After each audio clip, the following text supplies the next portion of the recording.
Wealth without happiness is a tragedy, and happiness without some measure of financial freedom is incomplete. So today we're going to talk about how to have both. Now, I'm not here to give you the quick fix. I don't have a magic formula that will make you wealthy by next Tuesday. What I do have are the fundamental principles that, if applied with discipline and consistency, will absolutely transform your financial future and your sense of fulfillment. These are the same principles I've taught to thousands around the world, and I've watched as they've changed lives. Let's start with a simple truth. Your life does not get better by chance. It gets better by change. If you want something different, you've got to do something different. If you keep doing what you've always done, you'll keep getting what you've always gotten. Makes sense, doesn't it? When I was a young man, I had big dreams, but an empty bank account. I was making a living, but I wasn't designing a life. And there's a massive difference between the two.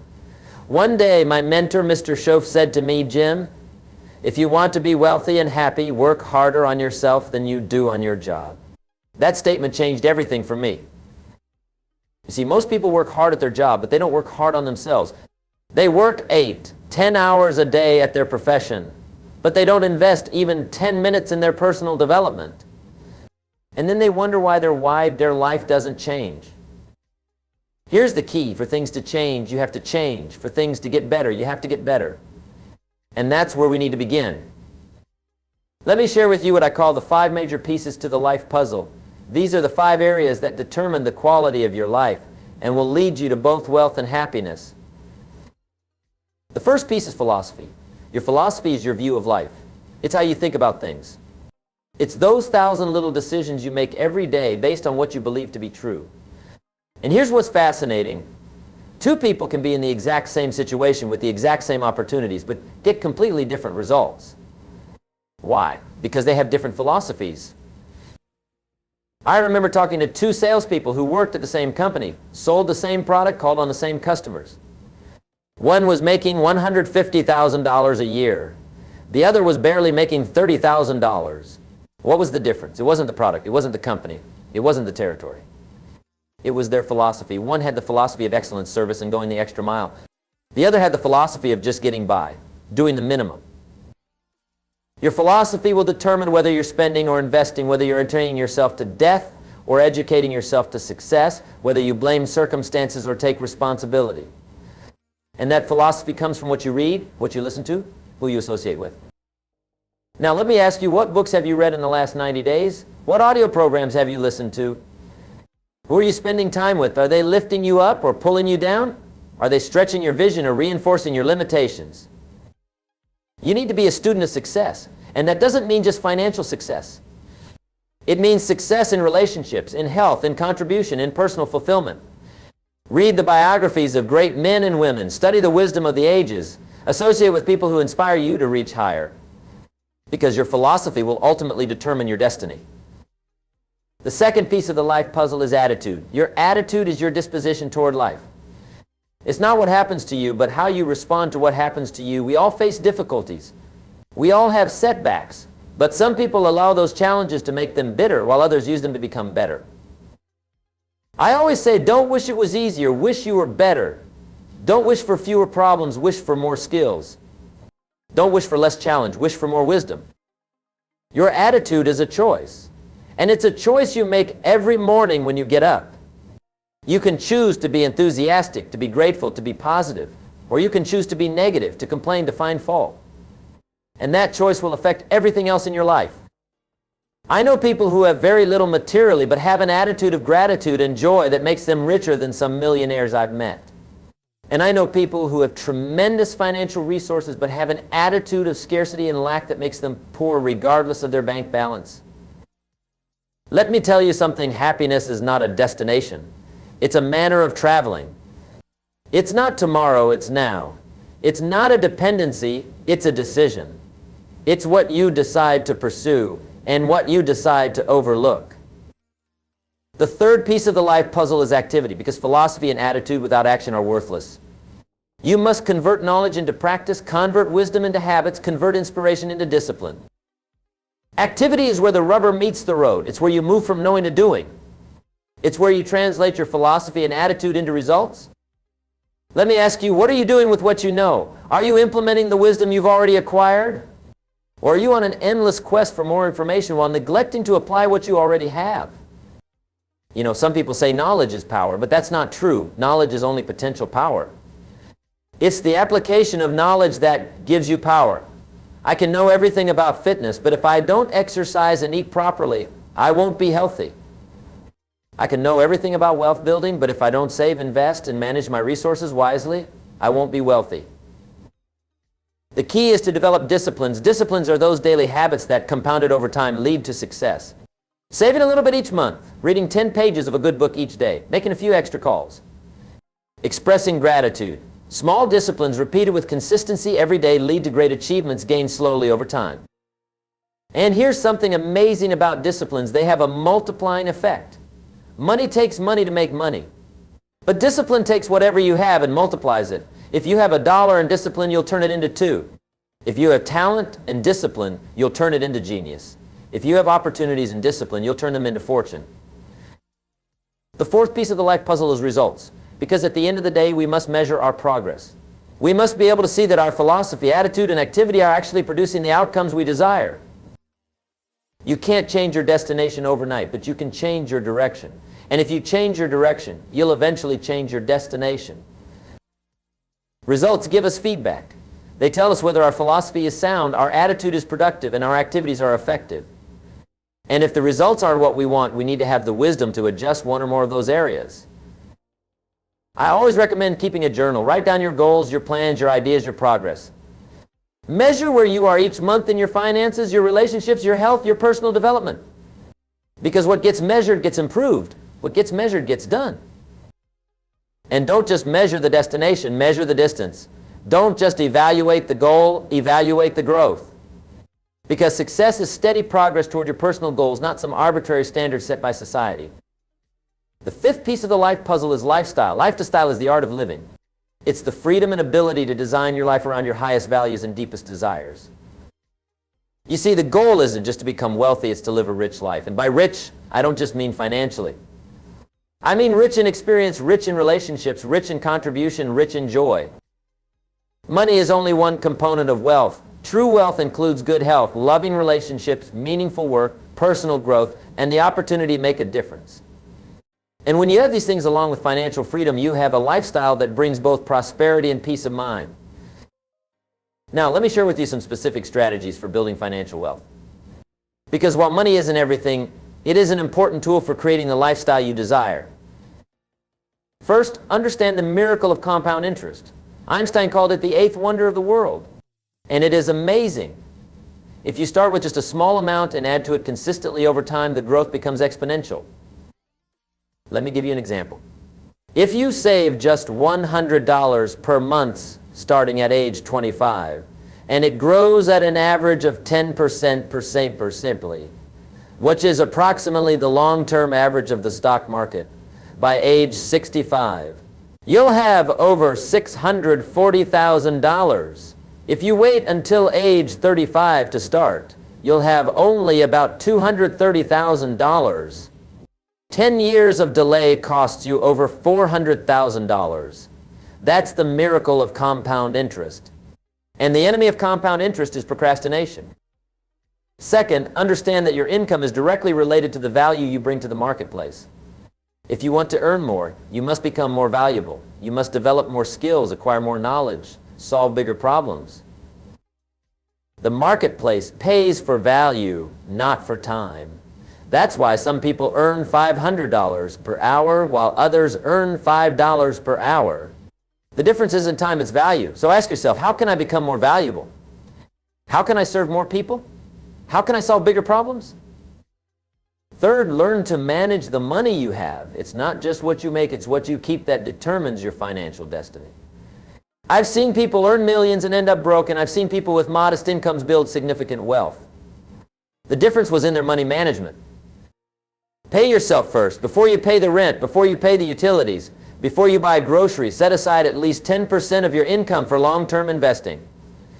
Make it automatic so you don't have to think about it, and then forget about it. Let it grow. Live below your means. In America, we have a tendency to spend more than we make. We buy things we don't need with money we don't have to impress people we don't like. It's a formula for financial disaster. Instead, practice what I call intelligent restraint. Make purchasing decisions based on value rather than emotion. Ask yourself, is this the best use of my money? Fourth, diversify your income sources. Don't rely solely on your job or business. Look for ways to create passive income through investments, royalties, or side businesses. The average millionaire has 7 different streams of income. Fifth, invest in your education and skills. Your earning ability is your greatest asset. The more you learn, the more you can earn. The more problems you can solve, the more valuable you become. Never stop learning, growing, and improving. Now let's shift our focus to happiness, because as I said at the beginning, wealth without happiness is a tragedy. So how do you create genuine happiness? First, understand that happiness is not something you pursue directly. Happiness is what happens when you're making progress in a life that matters. It's a byproduct of doing meaningful work, building meaningful relationships, and making a meaningful contribution. Second, practice gratitude. Gratitude is the antidote to the 2 things that destroy happiness: entitlement and comparison. When you're grateful, you can't be entitled. When you're counting your blessings, you can't be counting someone else's money. Gratitude transforms what you have into enough. Each day, write down 3 things you're grateful for. They can be simple things: a beautiful sunset, a kind word from a friend, a good meal.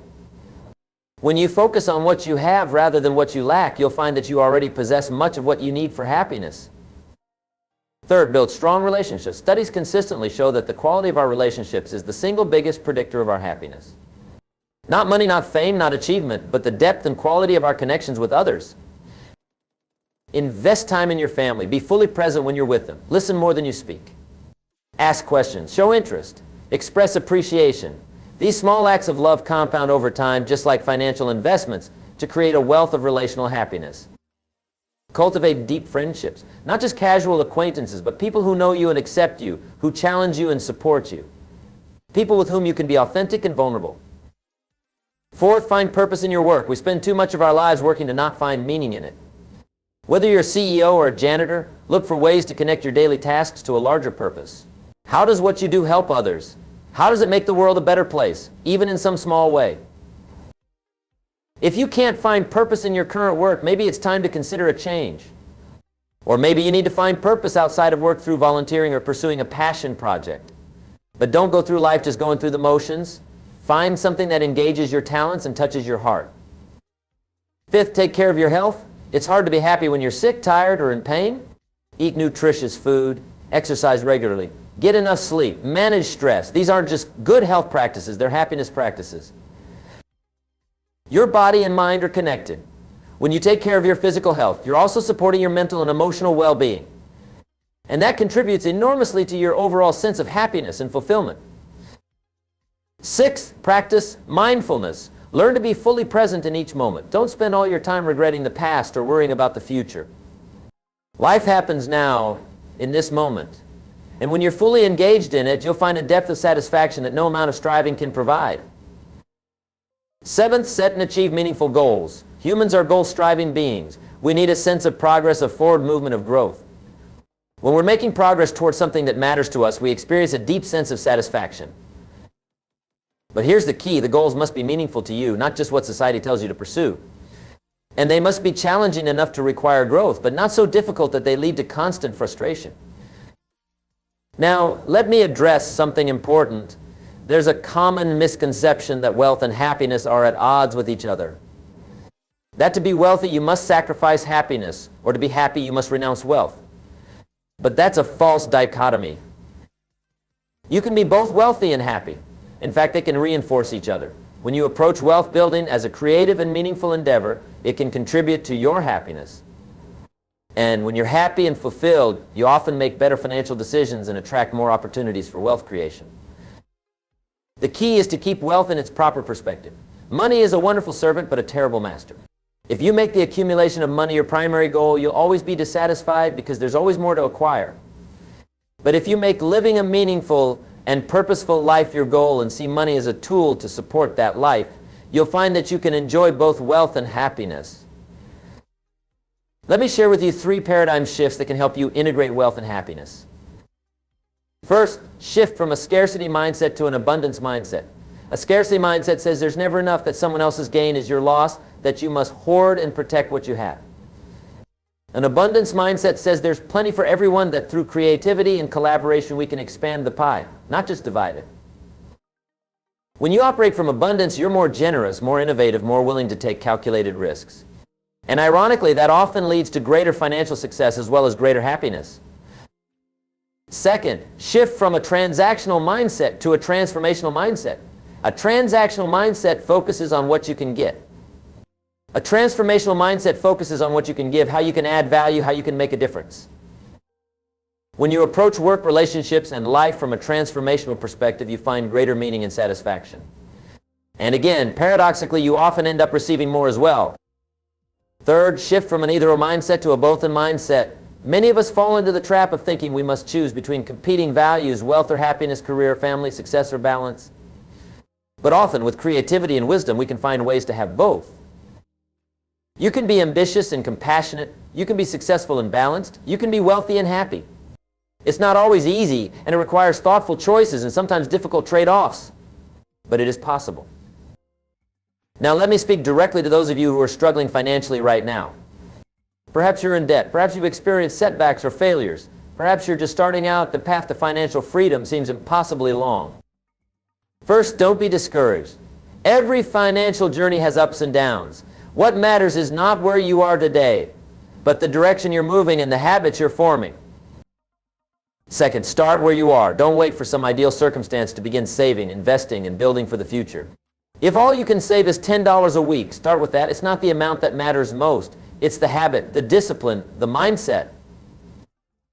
Third, get educated, learn about personal finance, investing, entrepreneurship. There are countless books, courses, podcasts, and other resources available, many of them for free. Knowledge truly is power when it comes to your financial future.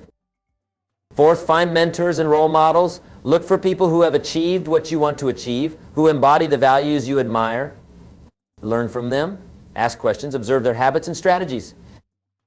Fifth, take responsibility. Your financial situation may not be entirely your fault. There are certainly systemic factors and circumstances beyond your control, but your financial future is your responsibility. You have the power to make better choices, to develop better habits, to create a better life. And for those of you who are already financially successful, but still searching for greater happiness and fulfillment, I have some advice as well. First, remember that money is a means, not an end. It's a tool for creating the life you want, not the purpose of life itself. Use your resources to invest in experiences, relationships, personal growth, and making a difference. Second, practice generosity. Giving is not just good for the recipients, it's good for the giver. It connects us to something larger than ourselves, expands our perspective, and brings a deep sense of satisfaction that no purchase can provide. Third, maintain balance. Success in one area of life at the expense of others is not true success. Make time for relationships, for health, for play, for reflection. These are not luxuries, they're essential components of a well-lived life. Fourth, stay humble and curious. Continue to learn, to grow, to evolve. The moment you think you've arrived, that you have all the answers, is the moment you begin to stagnate. In conclusion, if you want to be wealthy and happy, remember these principles. Work harder on yourself than you do on your job. Your personal development is the foundation of everything else. Focus on creating value, not just making money. The marketplace rewards those who solve problems and serve others. Build strong habits and disciplines. Small actions repeated consistently over time lead to extraordinary results. Manage your resources wisely. It's not just what you make, it's what you keep and how you invest it. Cultivate gratitude and mindfulness. Happiness is found not in having more, but in wanting what you already have. Invest in relationships. The quality of your connections with others is the greatest predictor of your happiness. Find purpose in your work and your life. We all need meaning, a sense that what we do matters. Maintain balance and perspective. True wealth includes financial resources, but also health, relationships, personal growth, and contribution. And finally, remember that your life does not get better by chance, it gets better by change. If you want something different, you've got to do something different. If you want more, you've got to become more.